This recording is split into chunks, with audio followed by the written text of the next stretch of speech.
नमस्कार दोस्तों, स्वागत है आपका जीएस तैयारी चैनल पे।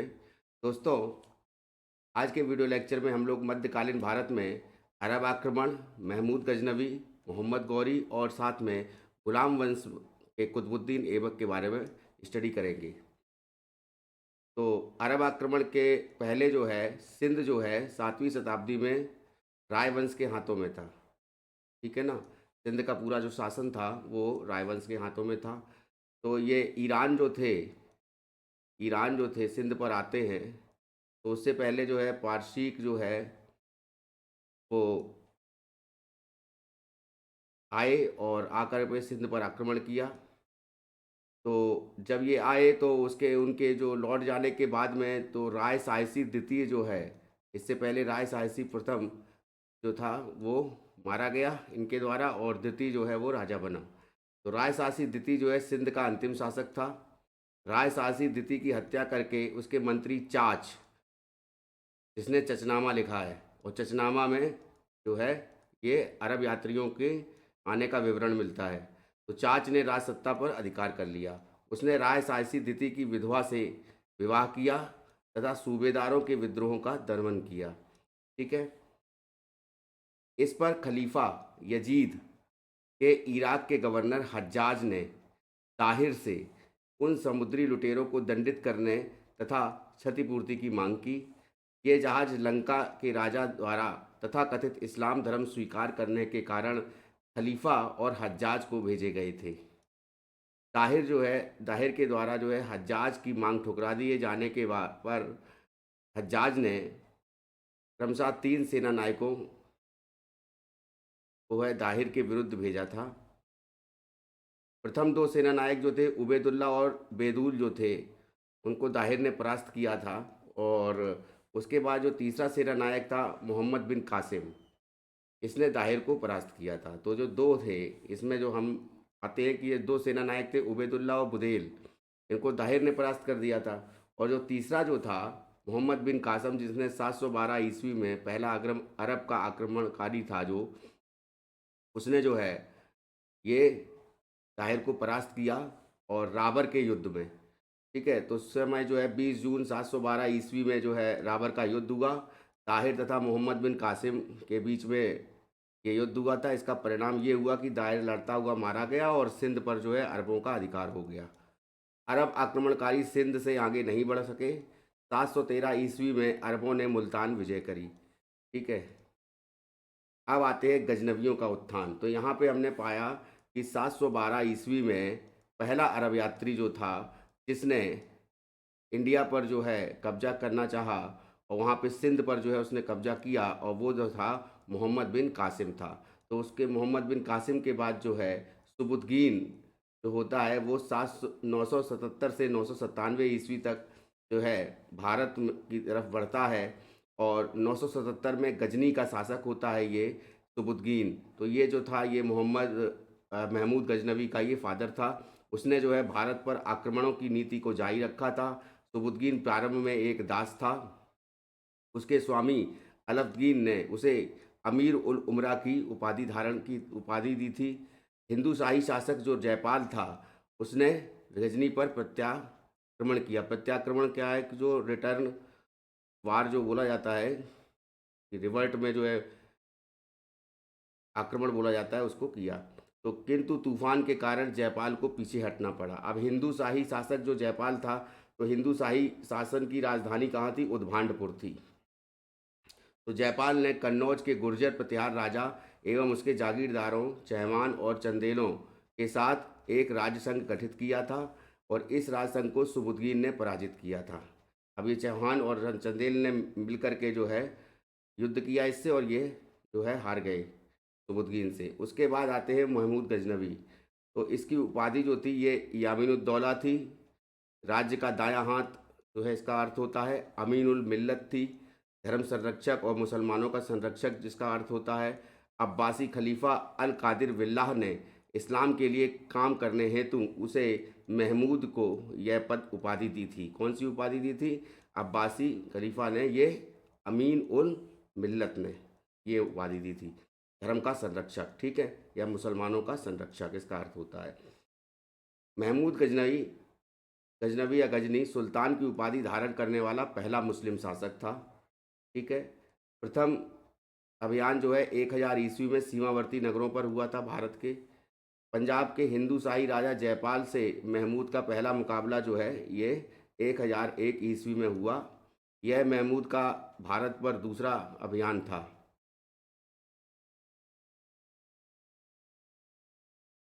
ठीक है। ये जो दूसरा अभियान था ये ओवरऑल ये 1001 में हुआ था, और ये 1000 में जो है सीमावर्ती नगरों पर जो है उसका अभियान था। तो पराजित और अपमानित जयपाल ने आत्मदाह कर लिया, सुसाइड कर लिया, और जयपाल की राजधानी वेहंद या उद्भांडपुर जो है थी। ये उद्भांडपुर जो है ये पूछा जा चुका है एग्ज़ाम में, इसको याद रखिएगा। छोटे कोई ये सिंगल डे का एग्ज़ाम होता है उसमें भी पूछा जा सकता है। तीसरे अभियान में महमूद ने भेरा विजय की। अब ये हम लोग महमूद गजनवी के जो है विजय अभियान को जो है देख रहे हैं कि किस तरीके से वो भारत पर आक्रमण करता है और अंदर तक जाता है भारत में। महमूद ने चौथा अभियान जो है 1006 ईस्वी में मुल्तान के शासक अब्दुल फतेह दाऊद पर किया। महमूद ने मुल्तान विजय करके जयपाल के पौत्र सुखपाल, जिसको नौशा शाह भी कहा जाता है, को पंजाब तथा मुल्तान का गवर्नर नियुक्त किया। नौशा शाह ने या सुखपाल ने मौका पाते ही विद्रोह कर दिया। महमूद गजनवी ने पांचवा अभियान नौशा शाह के विरुद्ध किया। महमूद ने 1008 ईस्वी में, ये जो महमूद में नाम ले रहा हूँ ये बेसिकली महमूद गजनवी का नाम है। ठीक है। तो छठवां अभियान जो था हिंदू शाही शासक आनंदपाल के विरुद्ध किया था। तो मैं मुल्तान के खोखरों ने भी आनंदपाल की ओर से युद्ध में भाग लिया था। निर्णायक क्षणों में आनंदपाल का हाथी बिगड़ जाने पर महमूद जो है विजयी हो रहा। पराजित आनंदपाल ने अपनी राजधानी उद्भांडपुर के स्थान पर नंदनाह को बनाया। ये इम्पोर्टेंट पॉइंट है कि इसने जो है राजधानी परिवर्तित की थी अपनी।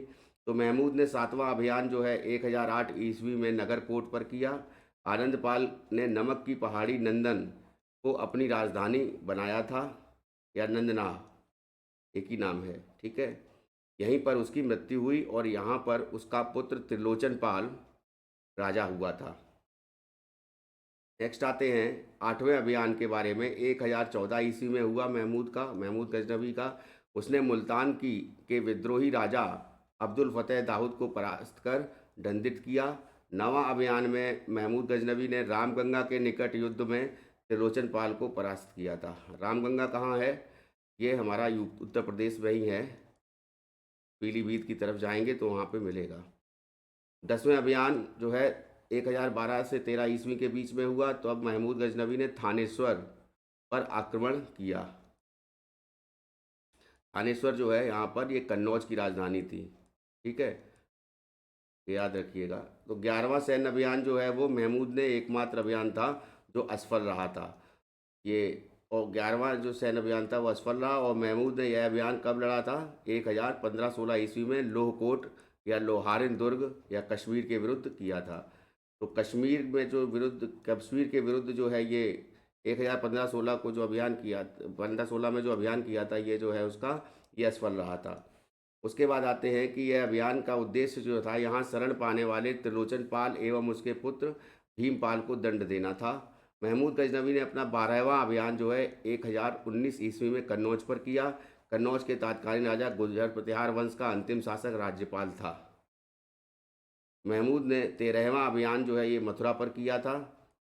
इसके दरबारी इतिहासकार उतबी ने मथुरा को भव्य मंदिरों एवं भवनों का वर्णन किया है। मथुरा में जो मंदिर थे और भवन थे उनका वर्णन किया है। मथुरा के मुख्य मंदिर में 5 मुख्य मूर्तियां थीं। प्रत्येक मूर्ति 5 मीटर लंबी और लाल सोने से निर्मित थी, ऐसा उतबी कहता है। एक मूर्ति की माणिक्य की लाल आंख 50,000 दीनार की थी। महमूद ने मथुरा के मंदिरों को लूटा था। महमूद ने 13वां सैन्य अभियान जो है 1020-21 ईस्वी में कालिंजर के विरुद्ध किया था। तो कालिंजर ये बांदा में है। कालिंजर बांदा का दुर्ग जो है ये बांदा में है, यूपी में। महमूद जो है कालिंजर दुर्ग ना जीत सका। अंततः राजा द्वारा 300 युद्ध के हाथी देने के प्रस्ताव पर महमूद ने दुर्ग का घेरा उठा लिया। ग्वालियर तथा कालिंजर के विरुद्ध महमूद का अभियान उसका 16वां अभियान था। कालिंजर और ग्वालियर के विरुद्ध। मथुरा को भगवान कृष्ण का जन्म के कारण हिंदुओं का बैथलेहम कहा जाता था। कुतुबी ने इस नगर का वैभव देखा, जो योजना व निर्माण काल की दृष्टि से अद्भुत था। अब वृंदावन मथुरा में महमूद ने जो लूटा था, तो उसके बारे में इसने वर्णन किया है कुतुबी ने कि लूट और हत्या, बलात्कार का नंगा नाच कराया इसने। ठीक है, महमूद गजनवी ने 1025-26 में सोमनाथ के मंदिर पर आक्रमण किया। महमूद ने 15वां सैन्य अभियान था ये। काठियावाड़ सौराष्ट्र में सोमनाथ के मंदिर पर आक्रमण किया था, ये 15वां अभियान था। सोमनाथ अभियान भारत में पंजाब के बाहर महमूद का अंतिम अभियान था। पंजाब के बाहर सोमनाथ में 3 दिन तक युद्ध के पश्चात महमूद गजनवी ने नगर पर आधिपत्य स्थापित कर लिया। अलबेरुनी के अनुसार महमूद ने सोमनाथ की मूर्ति नष्ट कर दी। गुजरात के राजा भीम प्रथम द्वारा उसके मुकाबले की तैयारी किए जाने के समाचार पर महमूद ने सौराष्ट्र छोड़ दिया। महमूद ने भीम प्रथम को खंडाह के दुर्ग में घेर लिया। भीम प्रथम बिना युद्ध किए ही भाग गया। इस प्रकार गुजरात की राजधानी अनिलवाड़ा पर बिना महमूद का अधिकार हो गया। युद्ध के बिना ही महमूद का अधिकार हो गया। महमूद ने अनिलवाड़ा में ही प्रथम और अंतिम बार वहां रुकने तथा भारतीय साम्राज्य निर्माण की इच्छा व्यक्त की। ठीक है, अनिलवाड़ में उसने रुकने की और भारत में जो है साम्राज्य निर्माण की इच्छा व्यक्त की। लेकिन बेसिकली जो है उसने किया क्या था कि वो बार बार हर साल में देखेंगे आपको, इस हर एक साल के बीच में आता था और यहाँ से धन लूट कर जो है चला जाता था। ठीक है, तो इसका मेन मकसद जो था यहाँ के जो धन संपदा को जो था उसको लूट करके ले जाना अपने राज्य में, और उसके द्वारा जो है जीविकोपार्जन जो अपने राज्य में अपनी जो उसकी प्रजा थी उस पर जीविकोपार्जन चलाता था। उसने गजनी के स्थान पर अनिलवाड़ा को राजधानी बनाने का विचार किया था। ठीक है, किंतु अपने समर्थकों, सामंतों और सैनिकों के विरोध के कारण उसने ये योजना को त्याग दिया था। राजपूत संघर्ष से बचने हेतु महमूद कच्छ के रन तथा सिंध होता हुआ गजनी लौट गया, और गजनी लौट रही महमूद की सेना को सिंधु नदी की निचली घाटी ने जाटों ने लूटा था। महमूद की सोमनाथ विजय को सामयिक और प्रवृत्ति लेखकों ने मूर्ति पूजा पर इस्लाम की सबसे बड़ी विजय के रूप में वर्णित किया है। सोमनाथ की लूट से की संपत्ति में ये बहुमूल्य उपहार महमूद ने खलीफा को भेजे। बदले में खलीफा ने उसे बधाई और उसके 2 पुत्रों को शाही उपाधियां प्रदान की थीं। महमूद ने 16वां सैन्य अभियान 1026-27 ईस्वी में सिंधु नदी की निचली घाटी के जाटों के विरुद्ध किया था। अब जाटों ने उसको लूटा था, तो फिर उसके विरुद्ध जो है अभियान कर लिया, और जाटों को दंडित करने के लिए 1027 ईस्वी में महमूद गजनवी अंतिम बार भारत आया था। महमूद ने 17वां और अंतिम अभियान जो है 1027 ईस्वी में पंजाब के विद्रोहियों के विरुद्ध किया था। तो 1030 में जो है इस महमूद गजनवी की मृत्यु हो गई, और महमूद गजनवी ने भारत में प्रवेश मार्ग के रूप में खैबर दर्रे का प्रयोग किया था, या खैबर दर्रे से वो भारत आया था। अब इसने 17 बार जो आक्रमण किए थे महमूद गजनवी ने, उन 17 आक्रमणों को जो है हमने देखा कि 1000 ईस्वी से जो है इसने स्टार्ट किया, और 1026-27 तक जो है ये आक्रमण करता रहा। 1000 फिर 1001 उस तरह से। ठीक है, अब उसके बाद में महमूद गजनवी के दरबारी विद्वान कौन कौन थे? देखिए, अलबेरुनी था, ये उसके साथ में ही भारत आया था महमूद गजनवी के। ठीक है, कुतुबी था, बैहाकी था, और फिरदौसी था, और उनसुरी था। तो कुतुबी जो था ये प्रधान सचिव था महमूद गजनवी का। अलबेरुनी जो था आक्रमण के समय भारत आया था उसके साथ।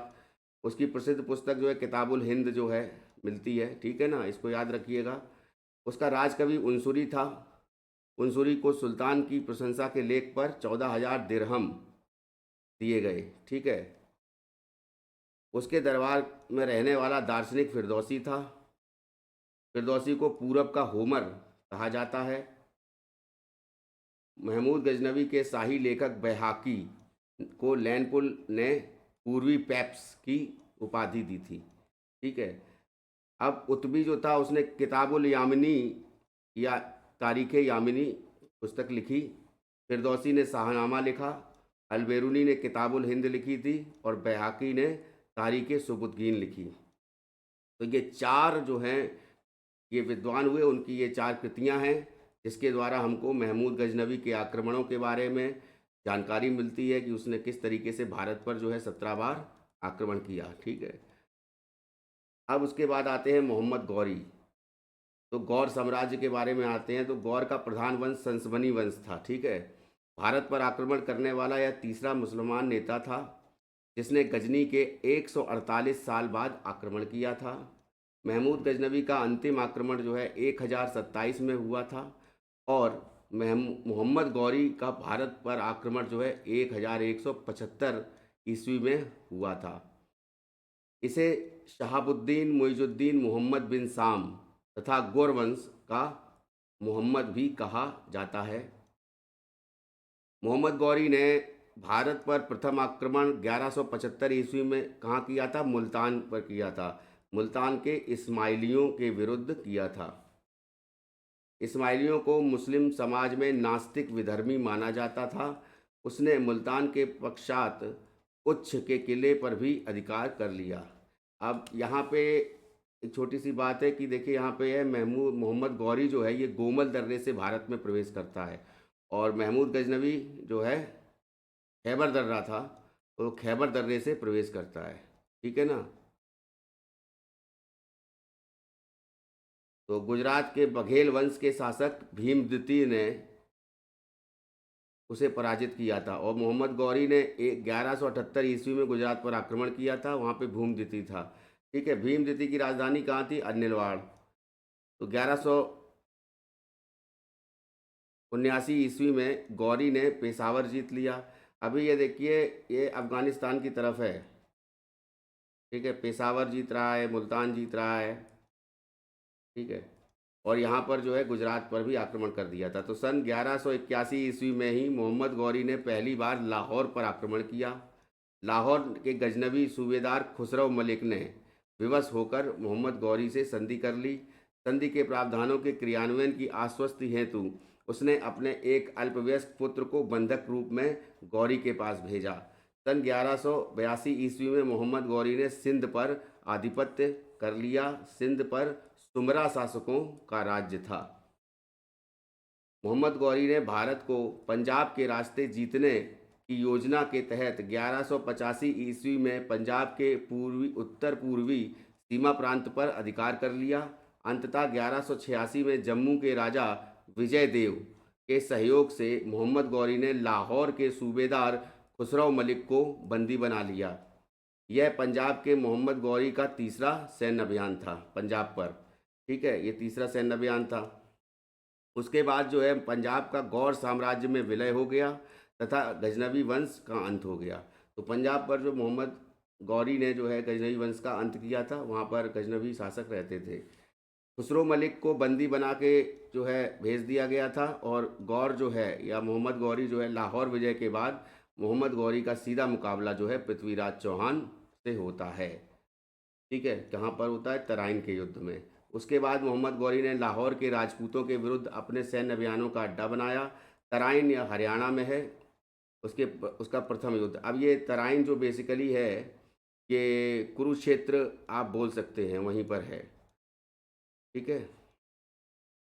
तो इसका 1191 में ये प्रथम युद्ध हुआ था। तराइन हरियाणा के करनाल जिले में करनाल तथा थानेसर के बीच था जो दिल्ली से 113 किलोमीटर के उत्तर में स्थित था है। ठीक है। पक्ष अब इसमें पृथ्वीराज चौहान और मोहम्मद गौरी के बीच में युद्ध होता है जिसमें पृथ्वीराज चौहान जीत जाता है। तो परिणाम जो है मोहम्मद गौरी पराजित हुआ और गजनी भाग गया। लेकिन उसने पृथ्वीराज चौहान को 1192 में तराइन के दूसरे युद्ध में पराजित किया था। तराइन के दूसरे युद्ध ने उत्तरी भारत में मुस्लिम साम्राज्य की नींव डाली थी। गौरी सेनाओं ने हाँसी, कुहर और सुरसती पर अधिकार कर दिया। अजमेर जो है पृथ्वीराज चौहान के पुत्र गोविंद राज के आधिपत्य में बना रहा। तोमर नरेश खंडेराव जो पृथ्वीराज का सामंत था उसने 1191 ईस्वी में मोहम्मद गौरी को हराने में मुख्य भूमिका अदा की थी। उसके उत्तराधिकारी को दिल्ली सौंपी गई।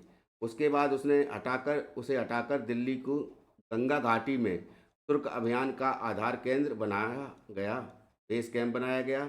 और फिर हुआ चंदावर का युद्ध 1194 में। तो 1194 में जो चंदावर का युद्ध होता है उसमें मोहम्मद गौरी ने कन्नौज के गैड़वाल राजा जो थे जयचंद, उसको पराजित किया था। जयचंद जो है मुस्लिम लेखकों द्वारा तत्कालीन भारत का सर्वश्रेष्ठ राजा जो है समझा जाता था। चंदावर जो है वो इटावा जिले में यमुना तट के पर स्थित है। चंदावर विजय के बाद ही मोहम्मद गौरी ने गहड़वाल खजाना लूटा था, गहड़वालों का। ठीक है, और ये गहड़वाल थे कहाँ? कन्नौज में थे। ठीक है, तो मोहम्मद गौरी ने बनारस नगर पर कब्जा करके वहाँ के मंदिरों को भी नष्ट किया था। 1203 ईस्वी में अपने अग्रज गयासुद्दीन महमूद के मृत्यु के उपरांत भारतीय साम्राज्य को गुलाम सेनापतियों की देखरेख में छोड़कर गजनी लौट गया। उसके बाद मोहम्मद गौरी ने चंदेलों के थंगीर के गढ़ पर आधिपत्य किया। अब चंदेल कहाँ थे? ये बुंदेलखंड में थे। ठीक है ना, हम इसको जो है पिछले वीडियो लेक्चर में कवर कर चुके हैं। तो 1202 से 3 ईस्वी में गौरी के सेनानायक कौन था? कुतुबुद्दीन ऐबक। उसके द्वारा चंदेल या कालिंजर पर विजय की गई थी। ठीक है, अब ये चंदेल पर जो कुतुबुद्दीन ऐबक की विजय थी तो परमार्दी देव के दो जो सेनानायक थे अलाउदल, वो लड़े थे। ठीक है, इसको हम जो है परमार्दी देव को और ये चंदेल वंश को जो है पहले कवर कर चुके हैं पिछले वीडियो लेक्चर में। तो इसको जो है जो लोगों ने नहीं देखा है वो देख सकते हैं इस वीडियो लेक्चर को, अलाउदल। ठीक है, तो 1202-3 में गौरी के सेनानायक इख्तियारुद्दीन बख्तियार खिलजी, ठीक है, इसके द्वारा बिहार विजय तथा 1204-5 में बंगाल विजय की गई थी। सन 1204-5 ईस्वी में मध्य एशिया में अंधखुंद के समीप ख्वारिज्म के शाह अलाउद्दीन मोहम्मद ने मोहम्मद गौरी को पराजित किया। 15 मार्च 1206 ईस्वी को हत्यारों के एक दल ने दम्यक में छुरा भोंककर मोहम्मद गौरी को मार डाला। तो मोहम्मद गौरी की सैनिक जो सफलताओं के साथ साथ विफलताएं कहाँ कहाँ पर मोहम्मद गौरी जो है पराजित हुआ था। तो पहला तो हुआ था अन्निलवाड़ के युद्ध में, जो 1178 से 79 के बीच में लड़ा गया और भीमदेव द्वितीय ने इसको हराया था। फिर तराइन के प्रथम युद्ध में 1191-92 में लड़ा गया, उसमें पृथ्वीराज चौहान ने उसको हराया था। ठीक है, वो तृतीय पृथ्वीराज तृतीय के नाम से वो जाना जाता है। अंधकुंद के युद्ध में 1204-5 में अलाउद्दीन मोहम्मद जो था वो जो तुर्क था उसने हराया था। ठीक है, तो ये तीन जो थी उसकी विफलताएं थी मोहम्मद गौरी की।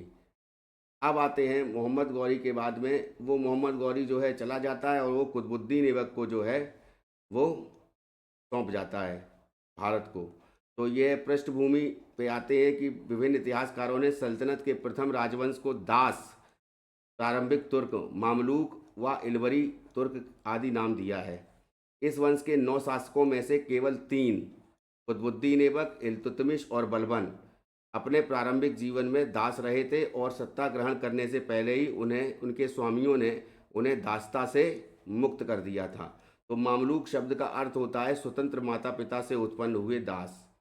ठीक है, सल्तनत काल के पहले राजवंश को इलवरी कहना ही उपयुक्त है, क्योंकि ऐबक को छोड़कर इस वंश के सभी शासक जो थे तुर्की के इलवरी जनजाति के संबंधित थे। तुर्की भाषा में कुतुबुद्दीन का अर्थ होता है चंद्रमा का स्वामी। ऐबक को राज्याभिषेक जो है मोहम्मद गौरी की मृत्यु के 3 महीने के बाद 24 जून 1206 ईस्वी में संपन्न हुआ था। भारत में ऐबक, कुतुबुद्दीन ऐबक का जीवन 3 चरणों में विभाजित किया जा सकता है।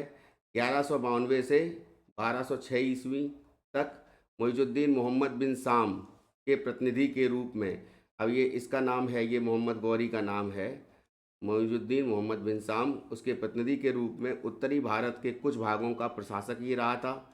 इसने दिल्ली पर आधिपत्य कर लिया था। माउंट आबू में चालुक्य भीम द्वितीय के सेनापति कुंवरपाल को पराजित किया था। और ये चालुक्य कौन थे? भीमदेव द्वितीय कौन था? कहाँ पर था ये गुजरात की बात हो रही है, चालुक्य बेसिकली। तो 1197-98 ईस्वी में राष्ट्रकूट वंश के शासक ने बदायूं जीत लिया। मेरठ, अलीगढ़ और कन्नौज पर आधिपत्य स्थापित कर लिया। 1206 से 8 ईस्वी में मोहम्मद गौरी की भारतीय रियासत का मालिक या सिपह सालार था ये, ठीक है, मलिक या सिपह सालार था। और इसकी उपाधि जो है इसे गौरी द्वारा प्रदान की गई थी, किसे? मोहम्मद कुतुबुद्दीन ऐबक को, ठीक है। यह काल राजनयिक कार्यों में बीता। 1208 से 10 ईस्वी में स्वतंत्र भारतीय राज्य का औपचारिक अधिकार प्राप्त शासक था ये। यह काल दिल्ली सल्तनत का मानचित्र बनाने में बीता था उसको, ठीक है ना। उसने मानचित्र बनाया था कि किस तरीके से मुझे जो है दिल्ली पर अधिकार करना है। तो मोहम्मद गौरी की मृत्यु के बाद उसने उसके सरदारों ताजुद्दीन यलदौज, नासरुद्दीन कुबाचा और कुतुबुद्दीन ऐबक, इसमें संघर्ष हुआ। तो गजनी के सिंहासन पर किरमान का शासक ताजुद्दीन यलदौज जो है वो आरूढ़ हुआ, ठीक है, गजनी में। भारत के प्रथम स्वतंत्र तुर्की राजवंश की स्थापना जो है ऐबक ने की थी, कुतुबुद्दीन ऐबक ने की थी। ऐबक का राज्यारोहण जो है 24 जून 1206 ईस्वी को कहाँ हुआ था? लाहौर में हुआ था। और उसने सुल्तान की उपाधि धारण नहीं की थी, अपने नाम के सिक्के भी नहीं ढलवाए थे और अपने नाम का खुतबा भी नहीं पढ़वाया था कुतुबुद्दीन ऐबक ने। सिंहासन रूढ़ होने के 3 वर्ष बाद 1208 ईस्वी में गौरी के विधिक उत्तराधिकारी गयासुद्दीन महमूद ने ऐबक को दास मुक्ति पत्र और सुल्तान की उपाधि प्रदान की थी। किसने उपाधि प्रदान की थी सुल्तान की? कुतुबुद्दीन ऐबक को गयासुद्दीन महमूद ने। तो ऐबक ने नए प्रदेश जीतने की अपेक्षा विजित प्रदेशों की सुरक्षा की ओर ध्यान देना आवश्यक समझा। उसकी राजधानी लाहौर थी। ऐबक के सिंहासन रूढ़ होने के बाद चंदेलों को ने कालिंजर पर पुनः अधिकार कर लिया और प्रतिहारों ने ग्वालियर छीन लिया। गढ़वाल सरदार हरिश्चंद्र जो है उसने बदायूं क्षेत्र के कुछ भू क्षेत्रों पर पुनः अधिकार कर लिया। ऐबक के राज्य की विशेषताएं न्यायप्रियता और सुरक्षा की भावना थी। ये उसकी विशेषताएं थी राज्य की, ठीक है। उसकी उदारता के कारण उसे लाख बख्श कहा गया। उसका समकालीन बंगाल का सैन वंश जो था, लक्ष्मण सेन था उसका, सैन वंशी बंगाल सेन का, बंगाल में जो शासन था वो सैन वंश का था, उसमें लक्ष्मण सेन उसका समकालीन था। और लक्ष्मण के सेन के टाइम पर ही जयदेव था, ठीक है, उसका दरबारी कवि। और जयदेव ने क्या लिखी है? गीत गोविंद लिखी है। तो इसको भी हम लोग कवर कर चुके हैं, पाल वंश और सैन वंश को, पिछले वीडियो लेक्चर में। अपनी अत्यधिक उदारता के लिए वो विख्यात था। अत्यंत सुरीले स्वर में कुरान पढ़ने के कारण उसे कुरान ख्वां भी कहा जाता था। तो लाख बख्श भी कहा जाता था, कुरान ख्वां भी कहा जाता था, और गुलाम वंश का शासक था, ठीक है, इलवरी तुर्क। तो ऐबक ने 2 मस्जिदें बनवाई थी। एक तो बनवाई थी कुवत्तुल इस्लाम मस्जिद, ठीक है, कुतुबुद्दीन बख्तियार काकी की जहाँ पे समाधि है। तो दिल्ली में ये है, 1195 से 99 के बीच में ये बनी थी। भारत में इस्लामी पद्धति से निर्मित ये पहली मस्जिद मानी जाती है। यह पृथ्वीराज तृतीय के किले राय पिथौरा जो था, या पिथौरागढ़ का किला जो था, उसके स्थान पर निर्मित है। इसका निर्माण 27 जैन मंदिरों के ध्वंसावशेषों पर किया गया है। उसके पहले वहाँ पर 27 जैन मंदिर थे। फिर दूसरा जो था 2.5 दिन का झोपड़ा, ये अजमेर में बनवाया उसने। तो दिल्ली में 1199 में कुतुबुद्दीन का निर्माण भी करवाया, कुतुब मीनार का निर्माण भी करवाया था उसने, ठीक है, शुरू करवाया था, और उसकी 1 मंजिल बनवाई थी। सूफी संत ख्वाजा बख्तियार कुतुबुद्दीन बख्तियार काकी की स्मृति में कुतुब मीनार का निर्माण 1199 में कुतुबुद्दीन ऐबक द्वारा शुरू किया गया था। अच्छा, 1230 से 31 में इल्तुतमिश ने इसे पूरा कराया था। इसकी 4 मंजिलें थीं तब, ठीक है। और फिरोज तुगलक जो था उसके समय में जो है 1 मंजिल और बनाई जाती है, तो 2 मंजिल टोटल हो जाती हैं। तो चौथी मंजिल जो है बिजली गिरने के कारण जो है वो क्षतिग्रस्त हो जाती है, और जिसके कारण जो है 2 मंजिल उसको बनवानी पड़ती हैं, किसे? फिरोज तुगलक को। और इस तरह वर्तमान में कुल कितनी मंजिल हैं उसमें? 5 मंजिल हैं। और इसका बेसिकली जो है कुतुबुद्दीन बख्तियार काकी की समाधि, तो वहाँ पर जो है एक मस्जिद जो थी उसमें जो नमाज़ पढ़ी जाती थी, वो तो मस्जिद के नमाज के लिए एक व्यक्ति जो है पढ़ने टाइम के लिए एक व्यक्ति जो है कुतुब मीनार पर चढ़ता था और वहाँ से जो है चिल्लाता था कि नमाज का टाइम हो गया। तो इसलिए ये जो है बेसिकली बनाई गई थी। तो उसके बाद आते हैं कुतुब मीनार पर के नीचे की से ऊपर की ओर घटते क्रम में 5 मंजिलों पर नक्काशीदार पट्टियाँ अंकित हैं, जिस पर कुरान की आयतें खुदी हैं। ठीक है। कुरान ख्वां किसे कहा जाता था? कुतुबुद्दीन ऐबक को। याद रखिएगा। कुतुब मीनार को पूरा कराने का श्रेय किसे है? इल्तुतमिश को है। तो कुतुब मीनार की पहली 3 मंजिलें लाल बलुआ पत्थर से बनी हैं, और जबकि चौथी और पांचवी मंजिल संगमरमर और बलुआ पत्थर से बनी है। नवंबर 1210 ईस्वी में लाहौर में चागोन या चौगान या पोलो खेलते समय में जो है घोड़े से गिरकर ऐबक की मृत्यु हो गई थी। उसे लाहौर में ही दफनाया गया। ऐबक ने हसन निजामी, अब हसन निजामी जो था उसका आश्रय जो है प्रदान किया था उसको कुतुबुद्दीन ऐबक ने, और इसने बुक कौन सी लिखी है? ताजुल मासिर। ठीक है, ये याद रखिएगा। आराम शाह जो है ये ऐबक का पुत्र था। तो 1210 से 1100 ईस्वी में ये बैठा था गद्दी पर दिल्ली की, और ऐबक की मृत्यु के उपरांत प्रथम तुर्की अमीरों ने आराम शाह को सिंहासन रूढ़ किया था, सिंहासनासीन किया। वह ऐबक का पुत्र था। विद्रोहों पर नियंत्रण हेतु बदायूं के गवर्नर सूबेदार इल्तुतमिश को दिल्ली आने का निमंत्रण दिया गया। उसने दिल्ली के निकट आराम शाह को पराजित कर दिया, और आराम शाह ने कुल 8 महीने तक शासन किया। ठीक है, 1210 से 1211 ईस्वी तक। ठीक है, तो इस वीडियो लेक्चर में जो है हमने कवर कर लिया गजनवी को, गौरी को, गौर वंश को या गौरी को। ठीक है, और साथ में कुतुबुद्दीन ऐबक को, जो इसके इम्पोर्टेंट पॉइंट्स थे। ठीक है, तो गुलाम वंश की नींव जो है इसी ने डाली थी। अब उसके बाद में जो नेक्स्ट वीडियो लेक्चर हमारा हिस्ट्री पर आता है मध्यकालीन भारत में, वो आएगा इल्तुतमिश से। तो इल्तुतमिश से जो है हम लोग स्टार्ट करेंगे। इल्तुतमिश, रजिया बेगम, और उसके बाद रुकनुद्दीन फिरोज जो है। तो इस तरीके से जो है बाद के जो वंशज थे इसमें गुलाम वंश के, और बलबन तक ये जो है गुलाम वंश जाता है गयासुद्दीन बलबन तक। उसके बाद खिलजी वंश स्टार्ट होता है। तो गयासुद्दीन बलबन तक जो है नेक्स्ट क्लास में हम लोग इसको डिस्कस करेंगे, नेक्स्ट वीडियो लेक्चर में। तो दोस्तों, जिन लोगों ने अभी तक चैनल सब्सक्राइब नहीं किया है, प्लीज़ उसे सब्सक्राइब कर लीजिए चैनल को, और बेल आइकन दबा दीजिए ताकि जो भी नोटिफिकेशन आए उसकी जानकारी जो है आपको सबसे पहले मिल जाए। अब हमारा जो ये चैनल है जीएस तैयारी, ये हर प्लेटफॉर्म पर उपलब्ध है। टेलीग्राम चैनल भी बना है जीएस तैयारी का। यूट्यूब चैनल है जिस पर आप ये वीडियो लेक्चर देखते हैं। और तीसरा जो है इंस्टाग्राम पर भी जो है पोस्ट जो है डाली जाती है। फेसबुक पर भी पेज उपलब्ध है। तो जितने भी इम्पोर्टेंट सोशल मीडिया प्लेटफॉर्म्स हैं वहाँ पर, और साथ में जो हमारा यूट्यूब चैनल है यहाँ पर जो है ये जीएस तैयारी जो है चैनल जो है आपका उपलब्ध है। साथ अगर आप लोग गूगल प्ले में जाते हैं तो वहाँ पर भी हमारा ऐप जो है उसको डाउनलोड कर सकते हैं, जीएस तैयारी को। तो उसमें जो है डिफरेंट कोर्सेज़ आपको मिल जाएंगे, टेस्ट सीरीज़ मिल जाएगी। तो वहाँ से उन टेस्ट सीरीज़ को आप लोग लेकर के जो है तो अपना प्रैक्टिस कर सकते हैं। तो आज के वीडियो में इतना ही। नेक्स्ट वीडियो लेक्चर में हम लोग मिलते हैं। तब तक के लिए नमस्कार, शुक्रिया।